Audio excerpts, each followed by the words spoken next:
This week, we have another of our energy healing dialogues, and I'm very excited to welcome to the show Kenzie Q Adams. Kenzie, how I do the introductions is a little bit different now. I've stolen this idea from Tom Cowan, where I'm going to introduce you, and you're going to correct me, with anything that I've either missed or anything that I've got wrong. So I'll just introduce you to everyone. Kenzie is a Reiki master. She is a engineer. She is the developer of her own incredible meridian and tapping based energy healing system called Mind Connection Healing, which we'll be talking about in this episode. And she is the better half of a fellow Scarlet Imprint author, Peter, and former guest on the show, Peter Mark Adams. Yes. Well, I'm now defined as Peter's wife for the first time in my life. That's very interesting. I love it, though. I'm proud of it. So thank you for having me. It's very exciting for me, and it's actually probably the first live broadcast that I'm in English. English is my second language, So correct me if I'm wrong, on the other side. My English. No, absolutely. Okay. Yeah, because of course you guys live in Istanbul. Yes, we live in Istanbul. Yes. And we're quite resident here right now. Don't know if you're going to ever go away. No, understood. And you were sort of explaining you have the air conditioner on for the humidity. I have the dehumidifier on for the humidity because it's very wet here, but cold rather than hot. Same. It's very, very humid here, but very hot. This is, I'm trying to get the humidifier with non-dehumidifier. Yeah, I don't know if it is the crisis or something, but I think it's also excitement that I have. I feel more of it. Yeah. Probably. I see what you mean. Yeah. I'm really surprised because I've just got back from traveling. I'd forgotten how wet Tasmania is in like late winter, early spring. The little humidifier we have, just the bucket fills within a few hours. Yeah, this is crazy. So anyway, it's all good. All right. So one of the things I want to talk about is, of course, mind connection healing. But before we get to it, so what I've been doing, Kenzie, for the last, I guess, few weeks, while the premium members have been doing an energy healing course, is I get practitioners of different healing modalities on the show to kind of talk about healing in general and their own system and so on. So that's what we're going to do for most of this episode. But before we get there, you are technically a first-time guest on the show. And that means I have to ask you the traditional first question. Kenzie, were you a weird kid? Well, yes and no. I was very... I was hyperactive, hyper talkative. And in fact, I was a quick learner and everything, but I was probably a bit too bold, and I was fearless, I think, a bit. That's I remember a very, very interesting accident. And that was when I first time felt the protection that I had. I feel that I'm protected somehow. In that sense, I'm weird because, I fell off when I was 3 years old, off a second floor to the first floor. It was 3.5 meters high, and into the rubble because it was a new house, and it was the whole repairman and everybody was around. And the only second I found myself in the air, somebody in my mind just said crouch, and I crouched in, like a big reflex, and I fell down like that. And the only thing was that afterwards I had a bit of imbalance, and I had, I still have the scar here. That was when I remember that sometimes, I feel a bit weird, that this is too much, of a luck, I think I'm a fortunate person. That's what I can say. Otherwise I was, a normal child, Right. Because 3.5 meters is a long way when you're 3, right? Yeah. That's I'd go crazy. My mom had gone crazy. Yeah. Anyway. All right, so that was a some kind of spiritual protection kind of moment thing happening. Did you have any more of them? Because like you have before moving into the kind of like professional healing world, you ended up doing engineering, wasn't it? Yeah, I'm an industrial engineer, and I worked in corporations and what. Mainly, I did not really pursue anything related with the healing or anything like that. I was very interested in helping people, this and that. But when I was, I think it was my interest what started. I didn't really have any experience like that, but I had a very important guide. My best friend's father was a child psychiatrist, and he's still, very famous in Turkey, which is, it's incredible. He's got this wonderful book, a few books, and his first book had inspired me so much about human psyche and all of the emotions and everything. I was fascinated by it, and he was even thinking that I should have been a psychiatrist, which I would never be. It would be scary for me, the medical, path. Yeah.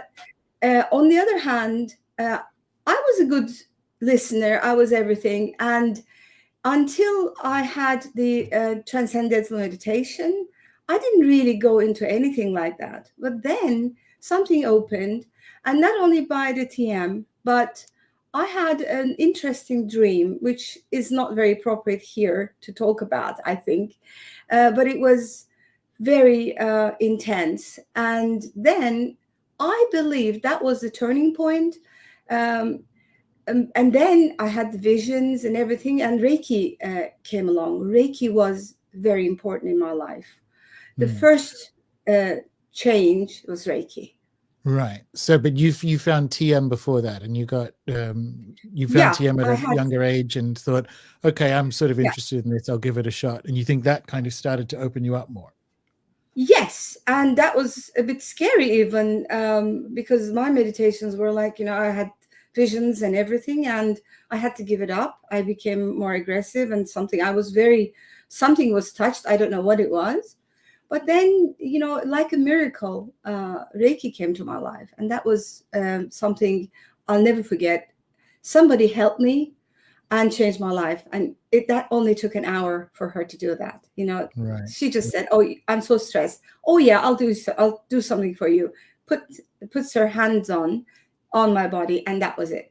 Well, whoever is on the show, I would say Reiki is the, wonderful energy, and that is a very spiritual, I feel that it's I feel grateful. And this morning I start with Reiki, of course, and every day. Oh, of course. Yeah.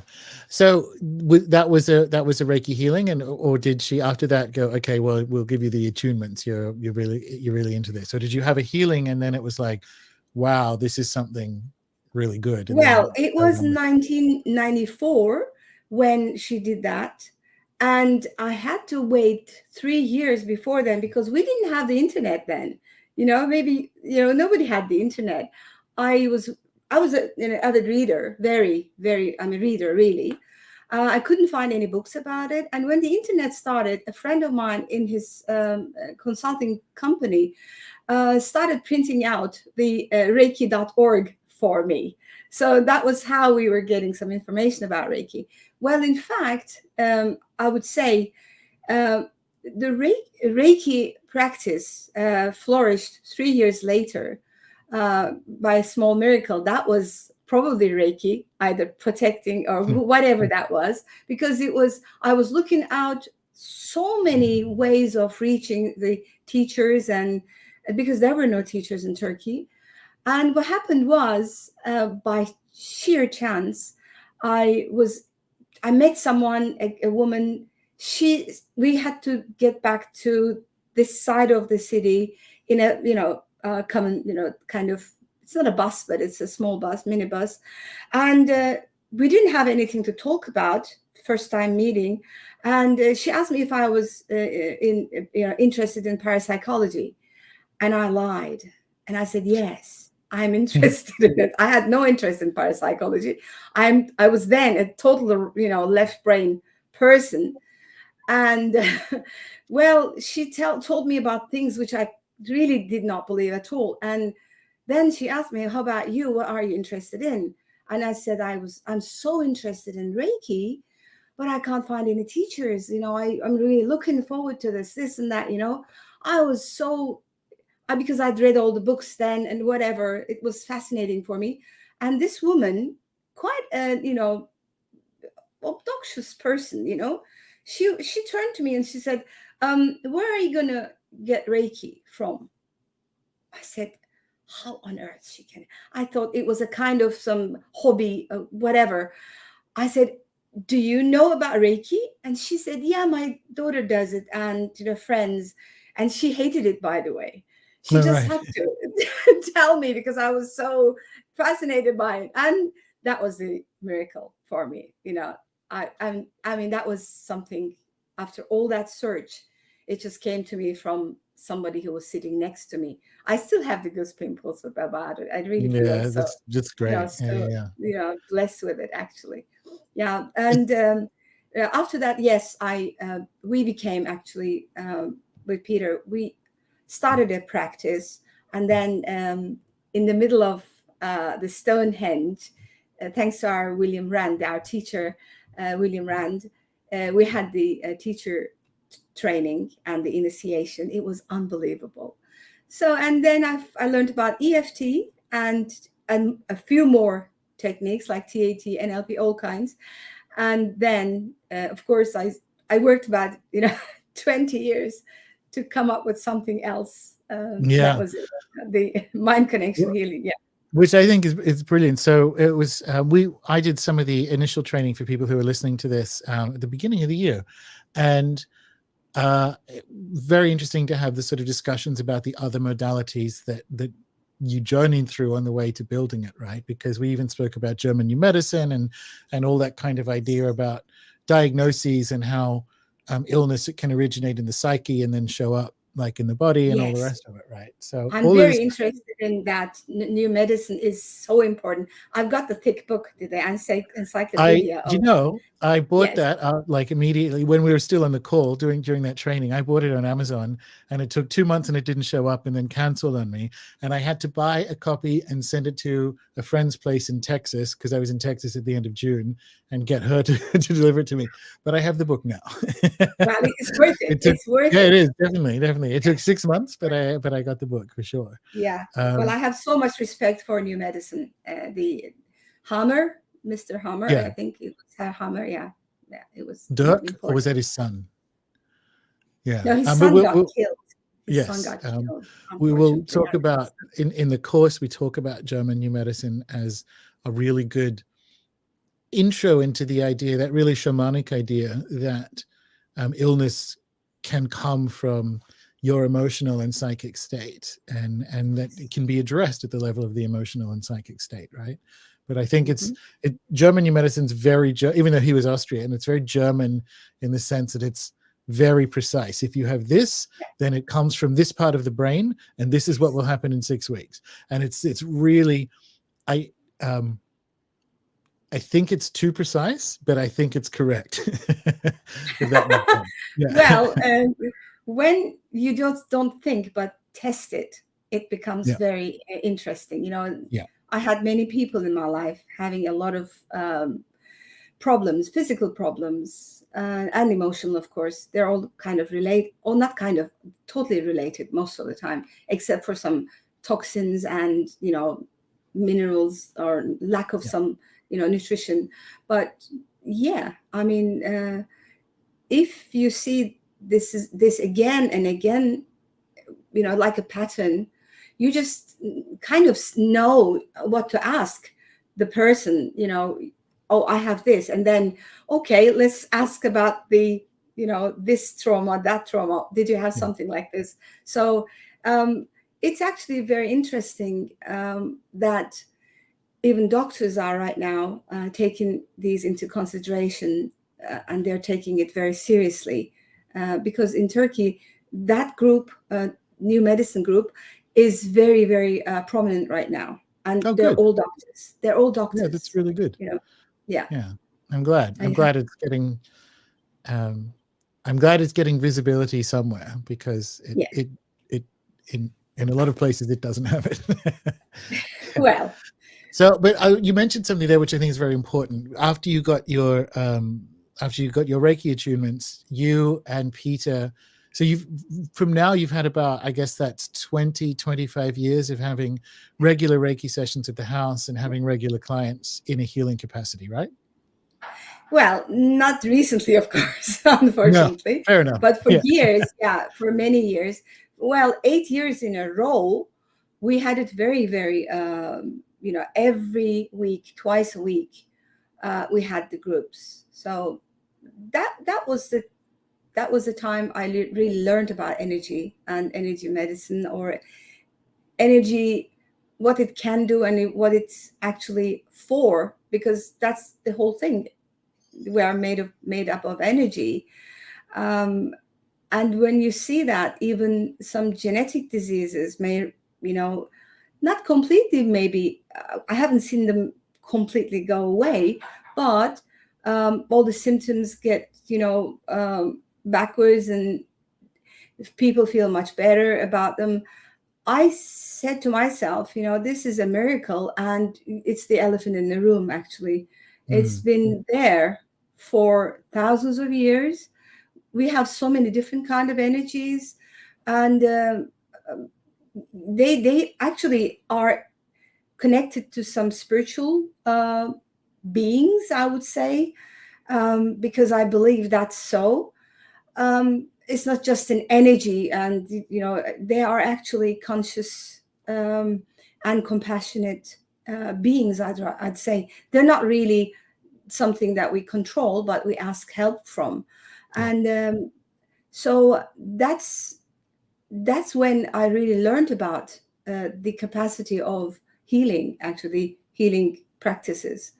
It was very exciting to see people coming together, giving each other Reiki. And that was such a bond. We still see each other. We still take care of each other, except the pandemic is a bit, was difficult for all of us. Yeah, absolutely. So you mentioned over the course of doing that, you picked up some other modalities, and let's talk about mind connection healing, because we'll have to tell the story of EFT and what that is to get there, right? So start with mind connection healing, and what is it? Okay. So this is a process of first teaching the mind how it actually, how it should heal itself and the field around. So actually it's a very strange way of starting it, but it's related with the mind, and it's related with total connectivity, and it's related with healing, of course. That's why the name comes from. But when you look at it, we are a part of a field which is conscious, purely alive, like you're saying, in a mystic sense as well. I believe so. And in that field, just like the ocean for the fish, we are actually connected, and we are able to teach the mind and the field how to heal itself or themselves, because it's one pure, huge mind, if you look at it, because it's, in the vacuum, in the emptiness, whatever, there's nothing, yes, but there's some, in this realm, we have the consciousness. And when we have a problem, and the constellation people know it very well, when we have a problem related with love or injustice or something like that, which is making the field getting blocked through us, we can actually clear that. So if it is your emotion, your wrong belief, your bad feeling, whatever that is, you just first tell your mind how to heal itself. And when you choose the problem, the bad feeling, and give 2 different commands to it, and it starts healing itself. And therefore, the field also gets healed, because the healing intention that we actually upload to our system is actually covering the field as well. So it's related with connection so much. Once you actually start healing yourself, you see the capacity of this healing awkward things in the field as well, like the obstacles that the obstacle for manifesting a dream, the obstacle to, you know, get your rights back, for example, or the obstacle to heal, whatever, in the field or inside you. It's all a big system of the mind, like a field and yourself all together, and people around. We choose something as a problem and then to give two commands. That's the process. But mainly, of course, it has a lot of knowledge, let's say, and experience building up to it. And I'm grateful for them, that I had years and years of practice. One was EFT, which I'm so, you know, I love EFT. I still use it, but, you know, I'll tell you later about it. That's why I created kind of, or innovated, let's say, the new technique, the MCH. But I also used tapas acupressure technique, TAT, for years. Also, I got so much out of mindfulness and Reiki. And mainly the MCH is based on my practice with Reiki and those two other techniques. So, by the way, it's very important that I must tell his name. The psychotherapist, Larry Nim's BSFF, is also a very big influence in this technique. So I have to just thank all of them, because they shared their knowledge all these years, and their teachers. I'm so, you know, respecting them so much. Cool. Philip, we should actually mention, he's got a question which we know the answer, but it's a good question. What does EFT stand for? EFT stands for Emotional Freedom Techniques. Yes, and we should. It's Yeah, we should say that.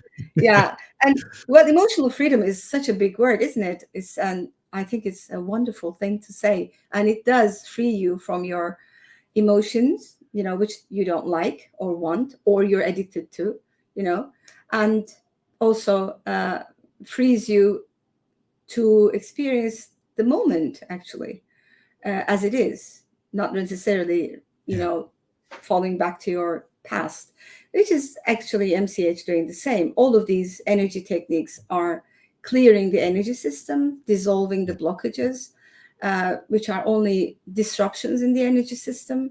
And once they get dissolved, you're back to normal. You're back to your own free, or let's say, free to experience self. Not necessarily like just like that, but pretty quickly. Yeah.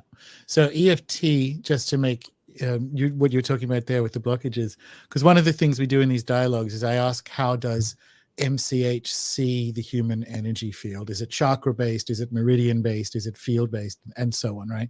And EFT is pretty much, not entirely, but like mostly a meridian tapping based system, isn't it? It is a meridian system. Yeah. Yeah, exactly. Yeah. And that's good, but it's also, well, let's do this now, because it kind of feeds into how MCH sees the human energy field. But like, what are some of the shortcomings you think of EFT? What are the things, like, there's a lot to like about it, but there's obviously things about it that you think could be developed further on from, because you did so with MCH. Right? Well, first and foremost, when I first learned EFT, it was like a miracle for me. And we were doing the Reiki sessions, and the EFT was just a coincidence that I found out about it on the internet, and nobody knew about it in Turkey. I probably was the first or second person. And what happened was I learned about the meridian system long before. So I was so very happy that it was actually based on the meridian system. But EFT has got one thing, and very important it is, when you tap the meridians, the acupuncture points, you have to be in the emotion that you want to get rid of.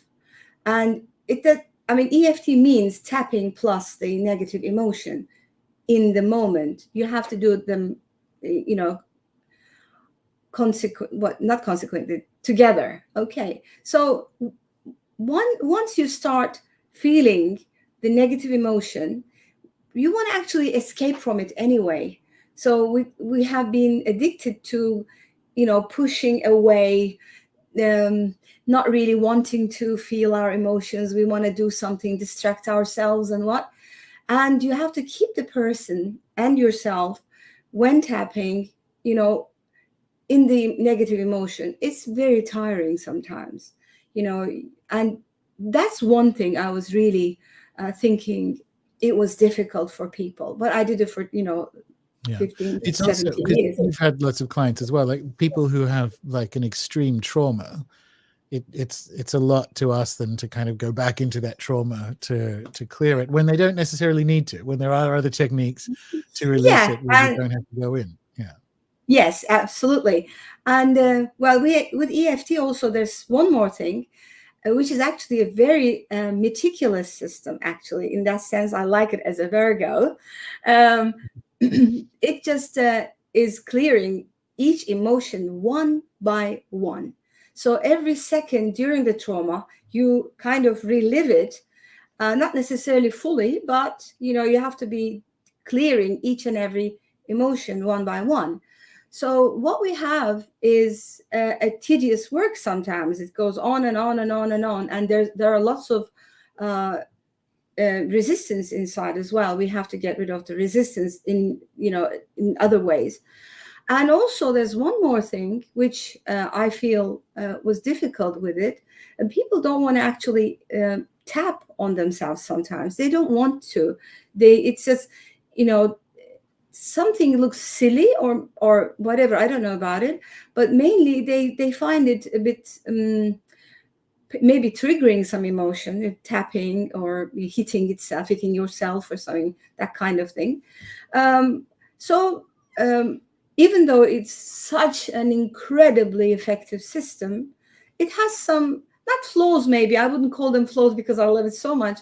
I would say some difficulties, and it changed so much, and it now is like a very simple form. We can do it, but I'd rather use something else, which I started with TAT in that sense, if I may go into that, because Please. TAT allowed me to completely disconnect from the trauma. Once you actually determine the trauma, you just lay back and just give commands. So that was my inspiration mainly, and I have seen that it's possible. It's so easy to do it that way, but it had several different and TAT has a lot of different commands. So I needed to simplify it. It's just like Gary Craig is an engineer. I am the engineer, just thinking of the easiest and most practical ways of doing it.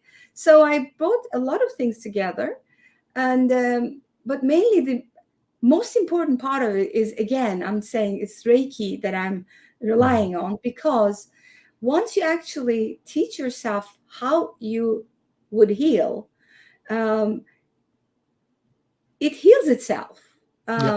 You see this, through all of the, and I love it. And the remote healing comes from Reiki as well.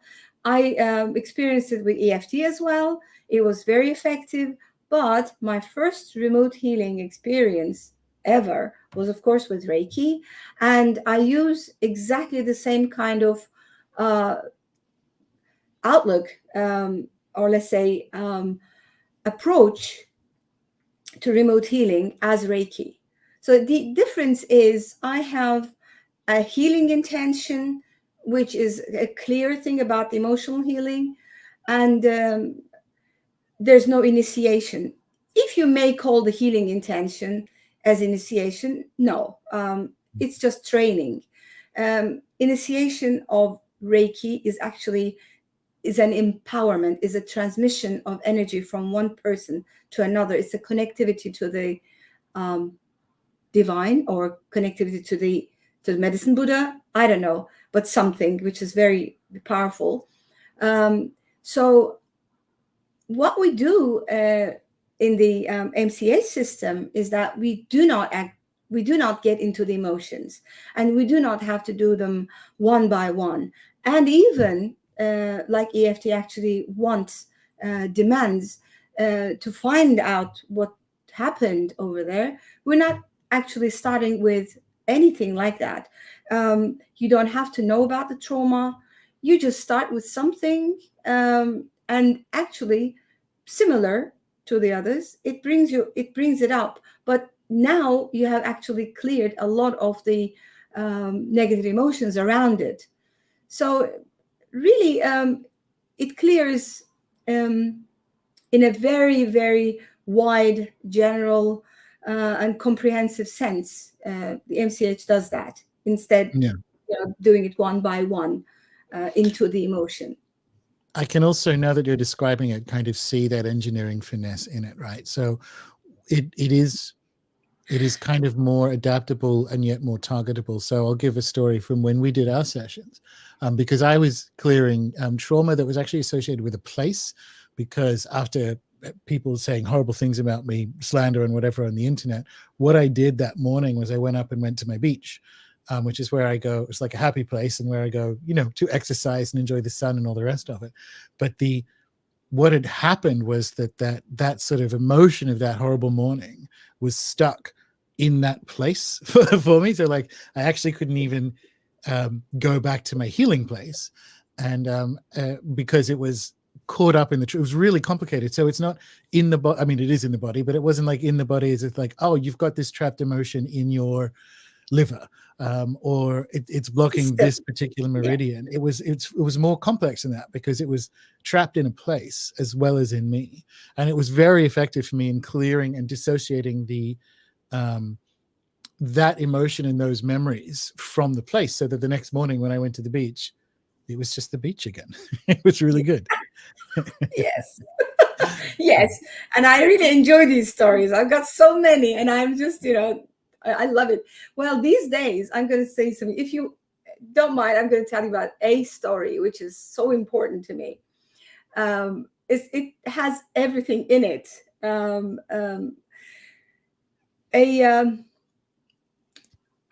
Somebody I knew, like as a client years ago, saw me.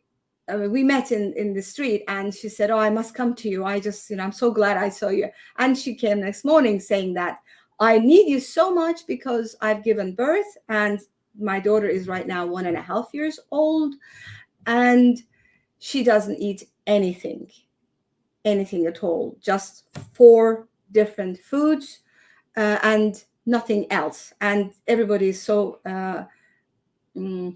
worried about the nutrition and the growth and development of the child, of course."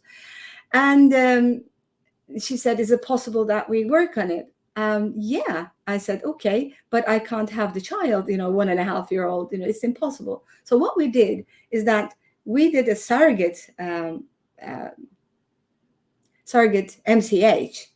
But before then, what we did was her own childhood trauma related with her mother.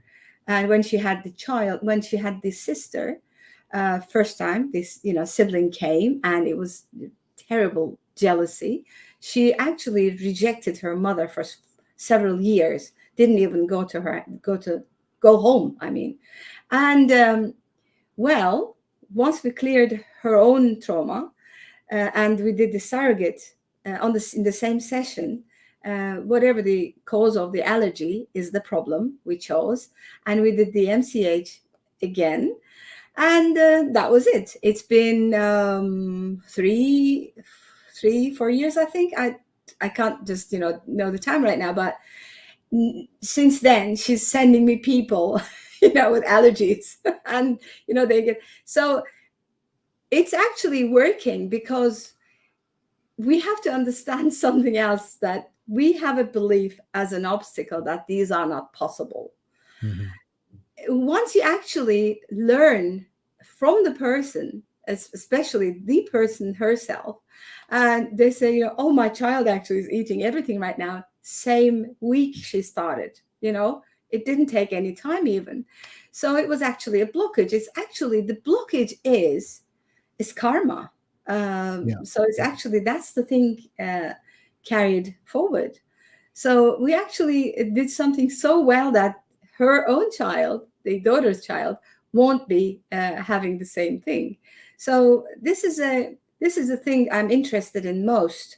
Emotional healing is, yes, it's healing the illnesses. Yes, it's healing a lot of things, relationships, and how you feel better.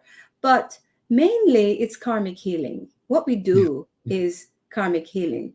That's the point I'd like to make. I don't know if I should talk about karma. Yeah, please. This Yeah. is the right Okay. audience for that. Because before you do, I'll tell you this story. So Lance Baker, who is the Reiki healer who's been part of these dialogues a couple of weeks ago, he started off doing Reiki, and it's almost like every modality has to add other ones to it, because as soon as you start doing healing, you get, like, let's say you start with EFT. There's nothing in EFT that talks about past life imprints, talks about ancestral karma, but you find it basically right away. Yeah, as I mean, soon as you step into a yeah. healing thing, it's like, this allergy is to do with her mother as a small child, or this client's eye problems actually go back 3 generations, and it was because of a knife fight that her grandfather was in, or something like that, and you find it right away. And so a system needs to be big enough to contain that, and if it doesn't, then you have to add other ones to it. Because so Lance progressed, because he progressed into doing hypnotism, and he uses other magical techniques now in his Reiki practice as that blend. Because same as me with the shamanic healing, as soon as you have clients, they might come in because their kid isn't eating enough of the right foods, and then they go out realizing that actually this is a multi-generational trauma. Yeah, that happens so many times. Yeah. Well, a lot of things happen once you actually start tapping, or once you actually start doing the MCH, or TAT, whatever, all of these energy healing techniques that I'm talking about. Not necessarily Reiki, because Reiki doesn't even let you know it. It's just clears something and you don't know what it is, and it's wonderful. But it is this time, once you actually learn it through your mind, once you start using the techniques, I mean, you start doing something in your energy body, it brings out the blockage like that. I've had so many people remembering their past lives, which is, past lives means actually the death moment most of the time, not necessarily past life, and a memory around it is very rare. But most of the repetitive patterns that we have is actually related with these death moments, and the emotions are locked up, and they're actually carried to this new life. And what we actually simply do is that it's gone now, it's in the past. A trauma is now feeling current, because it's not dissolved from the energy body, whether it is this lifetime or a past life, whichever it is, doesn't matter. And it's the same about the ancestral problems. Sometimes it brings out a name, it brings out a sensation, a memory, a fragment of a memory maybe, and you just pick that up, and it just opens to a new world of, my God, where did this all come from? And it clears that many people say, oh my God, some big weight got lifted off me, So we're actually carrying a lot of weight, a lot of load coming from our ancestors. I really do believe that. And our past lives as well. And not necessarily they are always flourishing in this life. No.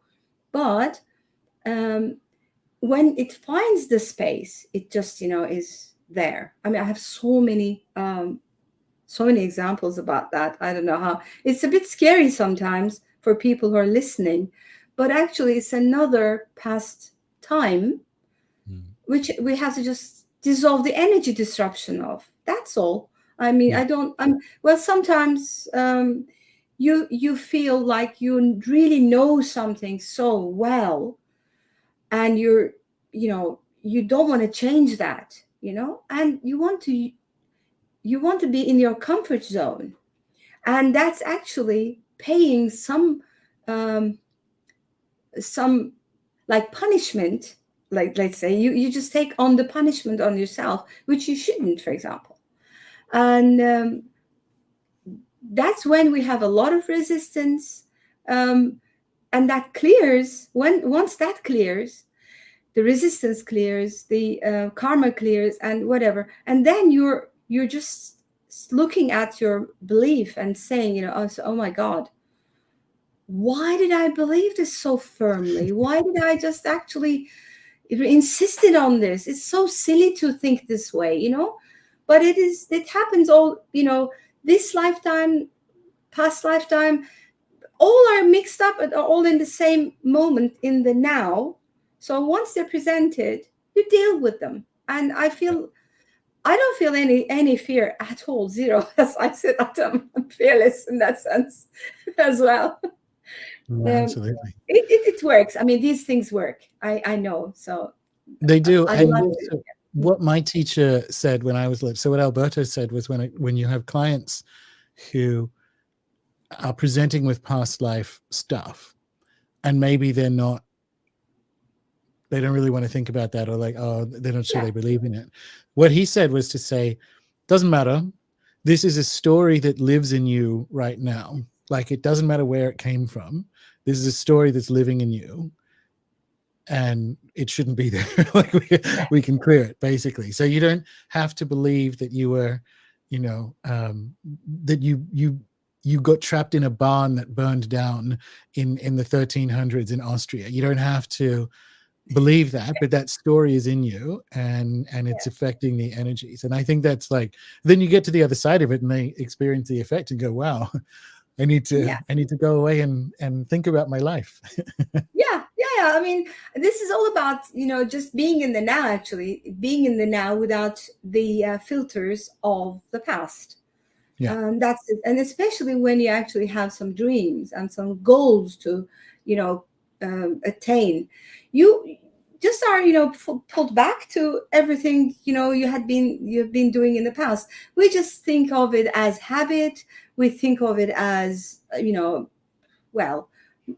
mindlessness, or we are, lack of motivation, or lack of discipline, or all kinds of things. We use terms for them, but there's an energy blockage, not letting you do what you would do normally. So it's most important, to manage right now how actually you perceive the work in hand, to actually you do it for the future, to create a new life, and you're actually stuck with this emotion or the habit. So you cannot actually move forward without clearing it. So I feel being in the now, enjoying the now, is as important as, clearing the obstacles for the future. But what we actually also see here is,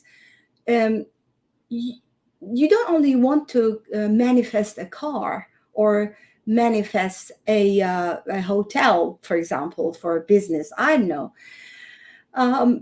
Actually, we would work at having a meaningful life instead.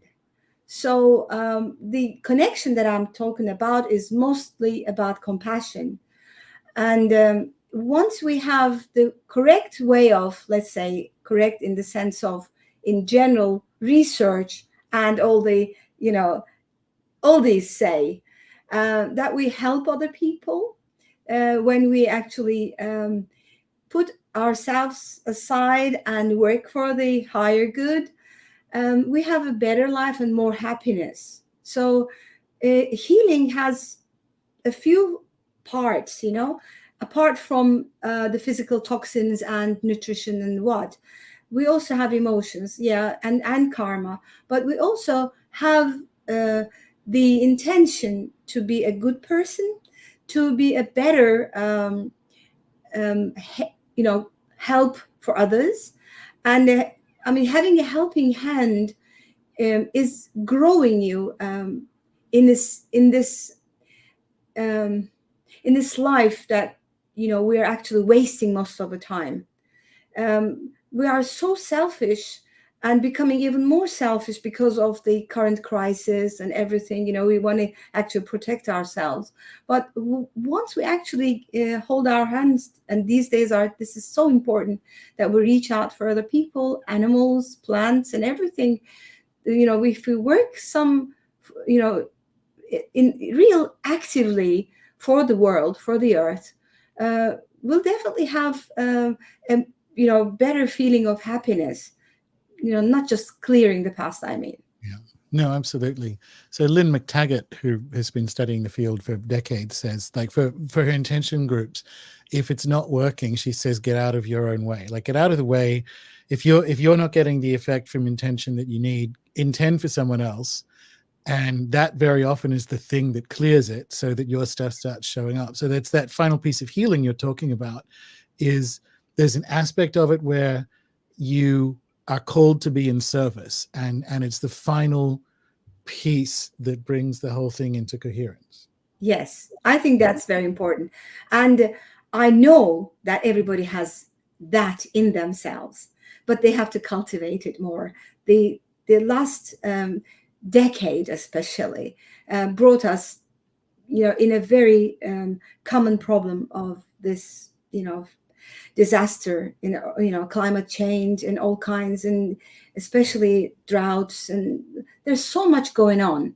And I think we should just really make it even a political move to help the earth to recover itself. It couldn't happen. I don't know why, but I think as healers, if we are, you know, some conduit for healing, we should be actually working most for the connection and the lack of connection to be healed between people, because we are the major, you know, pollutant in this, on this earth. So Absolutely. well, MCH, for me, my dream about MCH, you know, mind connection healing, is connecting our hearts and minds for a higher purpose, and clearing ourselves, clearing the field, and using remote healing for everything, like babies, kittens, and the, you know, cows, whatever, and all of them. We can do that if you have a small practice time, you know, regular in our life, daily life, I say. And that's when we'll feel much happier, I believe, because you'll see that there's some contribution from you is there, and you feel, you know, oh yeah, I did something good. That's the best thing as happiness, I think. Agreed. Better than Agreed. anything, yeah. Yeah. So going back, speaking of MCH and how it sees the energy system, the human energy system. So MCH, correct me if I'm wrong, it's principally like a meridian based, the way it sees the human energy field is principally meridian based, would you say? Or is it No, field or chakras? it is a bit bigger than that. I don't see the no, I think meridians are a part of the mind again. Meridians, chakras, aura, and the physical body, everything is actually is the mind. When you actually, I mean, I'm describing the mind as Berzin, Alexander Berzin, the scholar, I think, the who teaches Buddhism. I really respect all the ideas of Buddhism related with the mind, because they have a very wow system. So the mind is actually everything we experience. So smelling is mind, pain is mind, tasting is mind, and seeing and feeling and believing, all this is all the mind. So all the energy system is a part of the mind. Karma is also, they're all interrelated like that. The karma is in the mind. So actually, what we actually have as the basis is being in the field of all the connected minds, and knowing that you're a part of it. You actually teach your own subconscious mind how to heal. That's the major part of mind connection healing. But we do use two different energy, let's say, facilitating, dissolving techniques. One is holding the head. We use the energy in our hands to hold the head, and that's when we start giving the commands and everything. And the energy of your hands, I know it from Reiki, even if it is not, if you don't have Reiki, you have your bioenergy, your own energy. You hold it like this, and there's a very important energy going through the two sides of the chakra, the third eye chakra, and that's something happening over there, clearing. That's one part of the energy healing of it. And of course, I use the EFT points, but not in the same sense. When we describe the problem, this is the problem, we actually disconnect from the problem, and we are just in somewhere else, thinking of something else, which is something irrelevant. Even you can think about some balloons, it doesn't matter, and tap, or do this, so the tapping is really a mechanical, very, very good thing to do, because it releases, you give some shake, the vibration to the body, and it's actually a very good thing, even if you don't have the emotion over there, because the healing intention takes care of that. I use the tapping, the meridians, the tapping points for this, to give this a shake, and just like the TV, we used to tap it, and it just came back to itself. So I would say that I would use mind connection healing as a basis is the mind. Gotcha. In that sense, though, not necessarily your conscious mind or anything. Just on the other side, the big mind, the field mind, that's the basis of it. Excellent. So here's the question. So I asked the same questions of everyone in a different healing modality, so that when I get to the end of these dialogues, I kind of have, you'll like this, you're an engineer, I can kind of grid the answers for each question for each system, right? So that was one of them, which was like, how does MCH see the human energy body kind of thing? The next one is, what do you think it works best for, and what is it maybe not as good for? Well, first and foremost, I never ever get any client who has psychosis. I didn't even try. We don't have any schizophrenia, paranoia, or bipolar disorder. I mean, we do not have that. We do not have psychosis. It's impossible, because it has to be a medical doctor, a psychiatrist dealing with them. And I don't mind if I really have respect for the medication, so I don't take them. Well, I have, there's so much I've been using, so many other kinds of things that I'm using. I never can say that it's actually not working in general in something. I would rather say that some people may not be okay to release, maybe.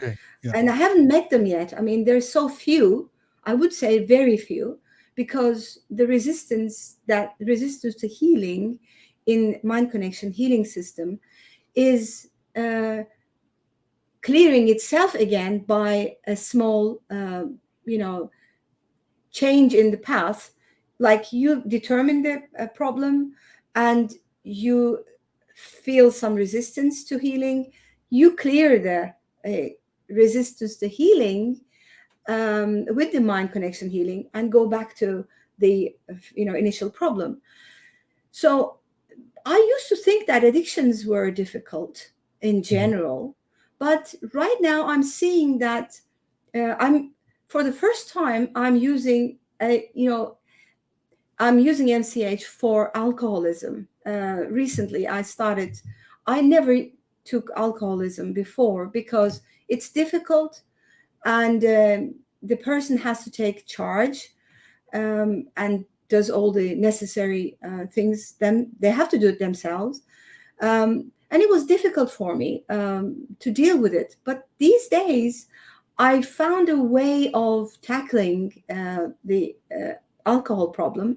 If they are in the early stages, I can't take the real deep alcoholic, unfortunate, I must say, people, or the drug use. I'm not, equipped for that. So I haven't even tried. But the alcohol, I found something because I know the person. She came to me. She said, look, I just did something like I blocked myself up for 4 days in a row. I drank, She used to have some food problems.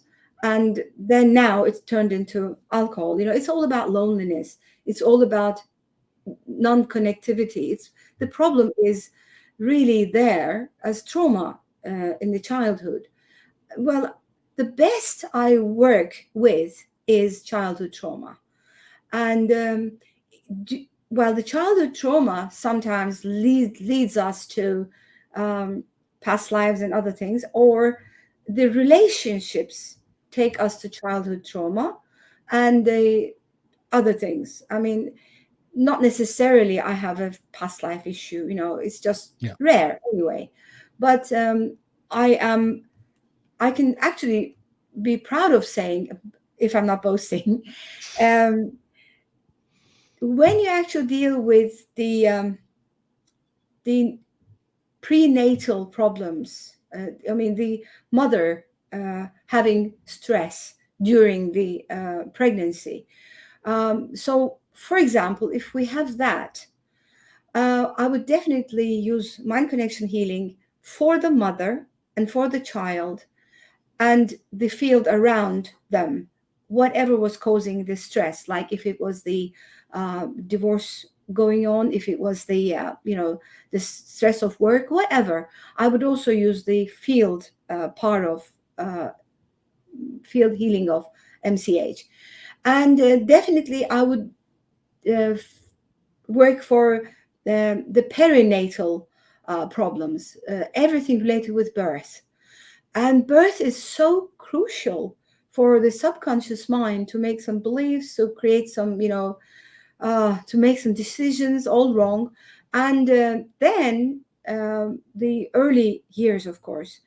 And I think there are so many traumas that we don't call them traumas in our lives. Like, the ACEs, adverse childhood experiences, they're really very important. You think, you have a criminal parent or a drug user, or you're totally neglected, or you're you're physically violated, or a lot of things are terrible, and they actually create huge problems in adulthood. But also very simple, very little problems, like the sleep training, for example, creates a big problem.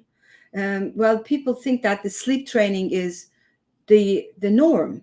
No, even, I must say, even Gabor Mate, one of my heroes in life, he says it's barbaric. When the child is crying by itself in there, you just don't, go in there, and the child is crying out for hours, and then it just, it just says, okay, I can't trust my mom, or I am abandoned, or I am lonely in this life, I can't take it anymore, or whatever, or I'm angry with my mother, whatever. So this kind of well-intended training becomes a real trauma. And for example, I cannot understand how this is so simple but so effective, that the mother leaves the child because she has to go somewhere like hospital, or a few days, or maybe even one night. The child is not able to find the mother for a night, okay, whenever the mother is needed by the child. What happens is that's abandonment trauma, or something like that trauma. It's very tiny kind of thing. You don't see it as a trauma. You don't see the child having big things, like they're not really becoming somebody else. But it happens, this physical separation of mother, only for a day or two, is huge. I don't want to inflict guilt on people, but I'd like them to know. I mean, we can heal it. Yes, that's why I'm talking about it. If I weren't able to find a way of healing, I wouldn't tell you about this. But many people, many mothers would maybe feel guilty about leaving the child for a vacation, or a work trip, but it's good to know that this kind of thing happens. For the first 6 and 7 years of life, I would just say, please don't leave your children alone. And if you have, please heal them as soon as possible, so that they don't have attachment problems in the future. They have relationship problems. They have perfectionism problems. They have control problems. So many things coming. I mean, this is the thing I do most. And I would say, I think people are overlooking, that we should be actually looking into in a very, very detailed way. So most of the problems comes from the childhood experiences. And I think MCH would be the best in this area, if I could summarize. Yeah, no, that's really good. So the final question that I ask everyone is, what other modalities does it best support? Right. So let's say, what goes well with MCH? Yeah. Well, first and foremost, the family constellations. I would definitely, systems constellations.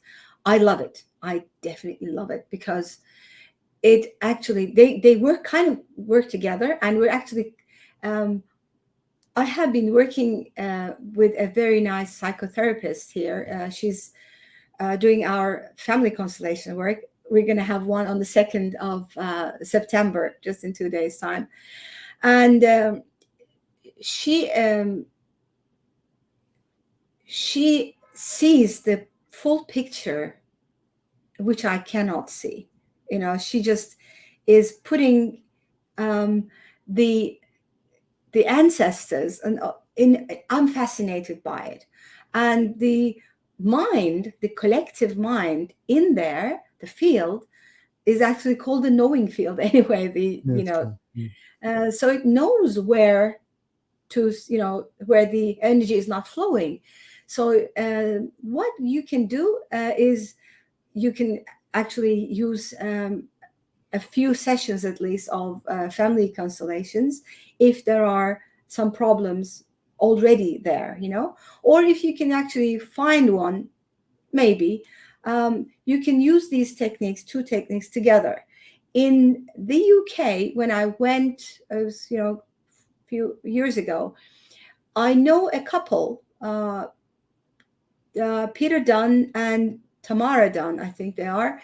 They use EFT along with family constellations, and I love it. So that's also possible. Family constellations is one. Second is, of course, Reiki.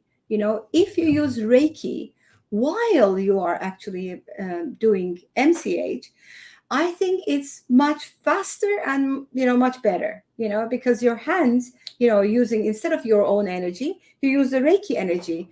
And while you're tapping, even, you have the energy. So I would say these two would be my first preferences for collaboration. Yeah, But because I think the Reiki thing makes sense to me. Yeah, go for it. Is mindfulness. Okay, before I forget, it's mindfulness. The body scan. Knowing you're in the moment and what's happening in you. How do you actually react to the environment and the person? So that would be actually one of the most important things to work with, because the moment you are actually aware of your body and your reaction and your mind, what's going in your mind, you can actually clear it with the mind connection healing. That's what I'm. So no, sorry to interrupt. No, it makes sense, because I was thinking about the Reiki thing, right? Like once you, particularly if you're doing the tapping and you're kind of clearing, let's say, meridian blocks, the next thing you want to do is actually put healing energy through the unblocked meridians, right? It's like the vascular system. If you have interruptions and you clear them, then the very next thing to do is to put healing energy through it, rather than just leave them empty, but like once they're cleared, you're there anyway. Just bring some healing energy through it. So I think that the Reiki combination with any of those tapping modalities is a good one, I think, because it brings definitely. I would use Reiki for anything. That's when I would say that anything. I'm Reiki. I'm a Reiki fan. Nice. But also Reiki itself clears. Itself also is doing all the dissolving itself. So it takes a bit more time sometimes, but Reiki does the work anyway. I would actually use Reiki for after you do any healing with EFT or mind connection healing or TAT. I always like to put some positive affirmation or a new way of looking at it, new point of view to the person's mind or myself, my mind. And that would be actually a very flexible, very soft way of looking at it, compassionate, but not necessarily perfectionist at all. That kind of positive affirmations are very good. So once you hold the hand, with Reiki, it is so enhanced when you're actually doing the positive affirmation.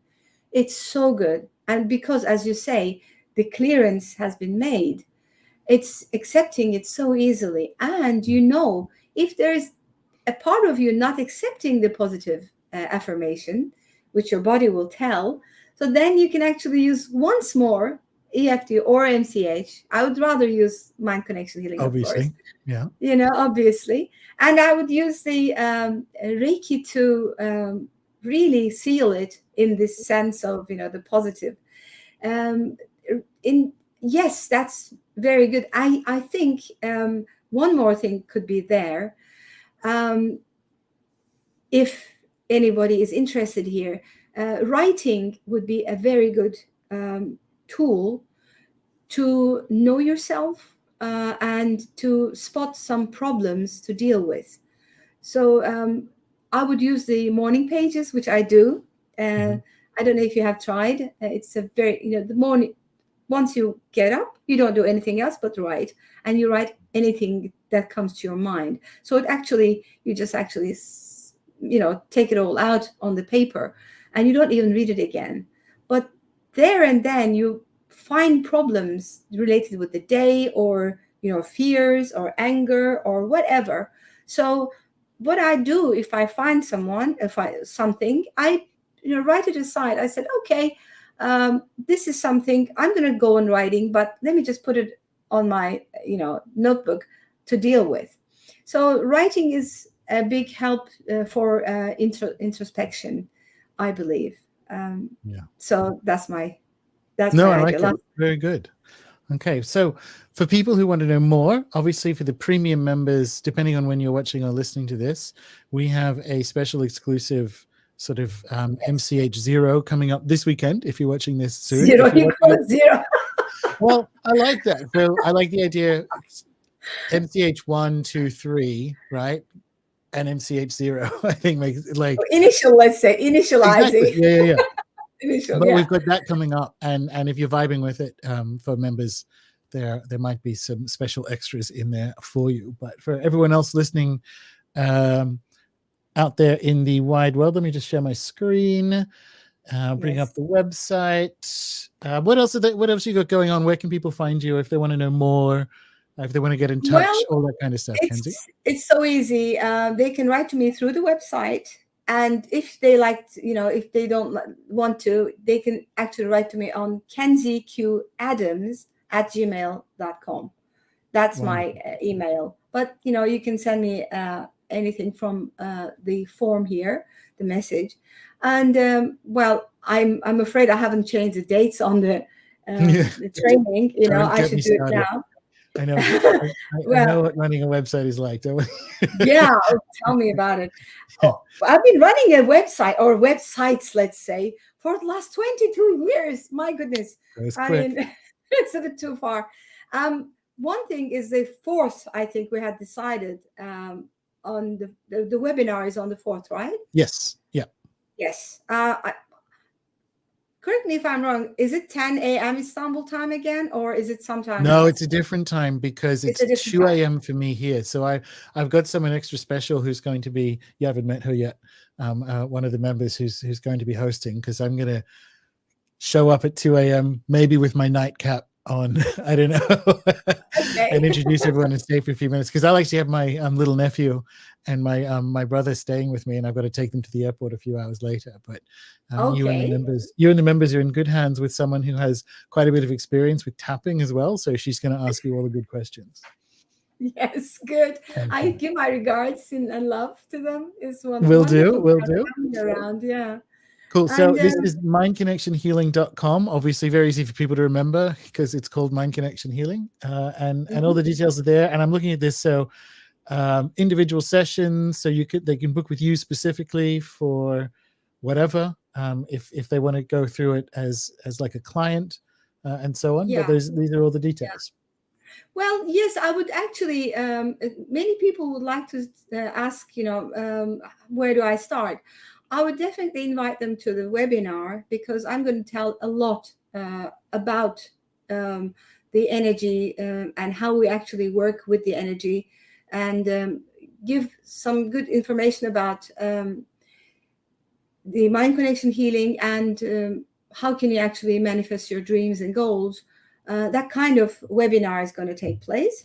And after the webinar, they may actually consider taking a training, because as we have decided, we're going to give a training at a very, very discounted price. Yes, indeed. I'm very, I'm okay with the Rune Soup. All the members, they can actually, and we haven't announced it yet, but I'll be looking forward to that. So just come to the webinar. we haven't announced it, but like if you're listening to this or watching this and you're not yet a premium member, let me put it this way: it is worth your time becoming a member to get the discount. It is very much worth your time. And for people because we have a lot of people in different healing modalities, different bodywork traditions, Reiki, shamanic healers, all that kind of stuff listening. I've only done the first little bit of this training at the beginning of the year.